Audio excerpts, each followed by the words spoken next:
Hello மக்களே, welcome to fit பாஸ்டி. நம்ம இன்றைக்கி என்ன பார்க்க போகிறோம்னா, ஈஸியாக வெயிட் லாஸ் ஆகிற ஃபுட் ரெசிபீஸாக பார்க்க போகிறோம். இன்றைக்கி வந்து என்னென்னு பார்த்தீங்கன்னா இருக்காங்க. அதில் வந்து high water content and low calorie, high fibre, protein எல்லாமே இருக்குது. நார்மலாக வந்து வெயிட் லாஸ்க்கு லோ கேலரி ஃபுட் தான் சாப்பிட்ணும். ஸோ அப்படி பார்க்கும்போது இது சாப்பிட்டா நல்லாவே வந்து வெயிட் லாஸ் ஆகும்.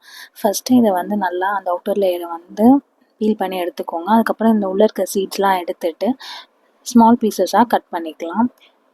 நான் இன்றைக்கி என்ன பண்ண போகிறேன்னா பீர்க்கங்காய் கூட்டு தான் பண்ண போகிறேன். அது வந்து ரொம்பவே ஹெல்த்தி. இது வந்து எது வேணாலும் நீங்கள் பண்ணலாம், பொரியல் கூட பண்ணலாம். பட் அது வந்து ஆயில் ரொம்ப அதிகமாக சேர்த்துக்கக்கூடாது.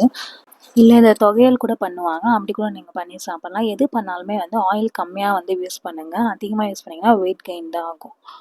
இதில் வந்து ரொம்பவே வந்து லோ கேலரி இருக்குது. ஸோ நீங்கள் எவ்வளோ வேணாலும் சாப்பிட்லாம். இப்போ ரொம்ப பசிக்குது, நிறைய சாப்பிட்ணும் அப்படின்னு நினச்சிங்கன்னா கண்டிப்பாக இது வந்து நீங்கள் வந்து ஒரு குவான்டிட்டி இல்லை எவ்வளோ வேணாலும் சாப்பிட்லாம். ரொம்ப லோ கேலரி இருக்குது இதில். அண்ட் ஹை ஃபைபர் இருக்குது. இதில் ஃபைபர் அதிகமாக இருக்கிறதால ரொம்ப நேரத்துக்கு வந்து உங்களுக்கு பசிக்காது, ஃபுல்லாக வந்து ஃபீல் பண்ணுவீங்க. அது மட்டும் இல்லாமல் இதில் வந்து ஹை வாட்டர் கண்டென்ட் இருக்குது. இப்போ நார்மலாக வெயிட் லாஸ் பண்ணாலே நிறைய தண்ணி குடிங்க, ஹைட்ரேட்டடாக இருங்க அப்படின்னு சொல்லுவாங்கள்ல. ஸோ தண்ணி அதிகமாக குடித்தா வந்து ஹைட்ரேஷன் லெவல் அதிகமாக இருக்கும். ஸோ அப்போ ஈஸியாக வந்து வெயிட் லாஸ் ஆகும்.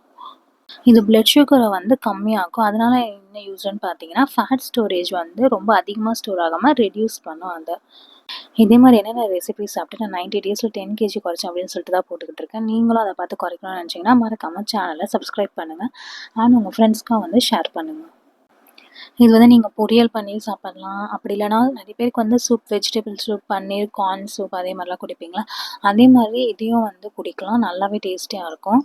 அப்படி இல்லைனா வந்து நீங்கள் பொரியலாக சாப்பிட்டிங்கன்னா ஆயில் கம்மியாக விட்டு சாப்பிடுங்க. அதுதான் வந்து நல்லாயிருக்கும். இப்போ சின்ன சின்ன பீஸா இப்படி கட் பண்ணியாச்சு.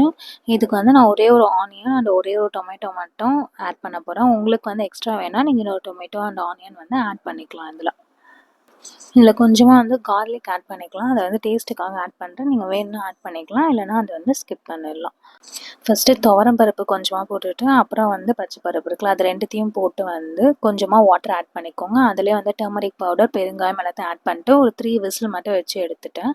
அதுக்கப்புறமா தான் வந்து நான் இந்த காயில் வந்து ஆட் பண்ண போகிறேன். இந்த கட் பண்ணி வச்சுருக்க பீர்க்கங்காய் அண்ட் டொமேட்டோ, ஆனியன், கார்லிக் எல்லாத்தையும் ஆட் பண்ணிவிட்டு இதில் கொஞ்சமாக சில்லி பவுடர், சால்ட் ஆட் பண்ணிவிட்டு நான் எந்த மசாலாவும் யூஸ் பண்ணல, வெறும் சில்லி பவுடர் மட்டும் தான் யூஸ் பண்ணியிருக்கேன். உங்களுக்கு வேணால் நீங்கள் ஆட் பண்ணிக்கலாம், பட் ரொம்ப மசாலா ஆட் பண்ணாதீங்க. கம்மியாக சாப்பிட்டாலே வந்து நல்லா ஈஸியாக வெயிட் லாஸ் ஆகும். இது எல்லாத்தையும் ஆட் பண்ணிவிட்டு மிக்ஸ் பண்ணிவிடுங்க. மிக்ஸ் பண்ணிவிட்டு ஜஸ்ட் 2 விசில் வச்சா போதும். நம்மளோட ஹெல்த்தியான பீர்க்கங்காய் கூட்டு ரெசிபி ரெடி. இதே மாதிரி என்னென்ன ஃபுட் ரெசிபீஸ் ஈஸியாக பார்த்து அதை பண்ணி நீங்கள் வெயிட் லாஸ் பண்ணணும் அப்படின்னு சொல்லிட்டு நினச்சிங்கன்னா மறக்காமல் நம்ம சேனல் சப்ஸ்கிரைப் பண்ணுங்கள். எல்லாமே வந்து ரொம்ப சிம்பிளான ரெசிபீஸ் தான். ஸோ மறக்காமல் ஃபாலோ பண்ணுங்கள் அண்ட் ட்ரை பண்ணி பாருங்கள். தேங்க்ஸ் ஃபார் வாட்சிங்.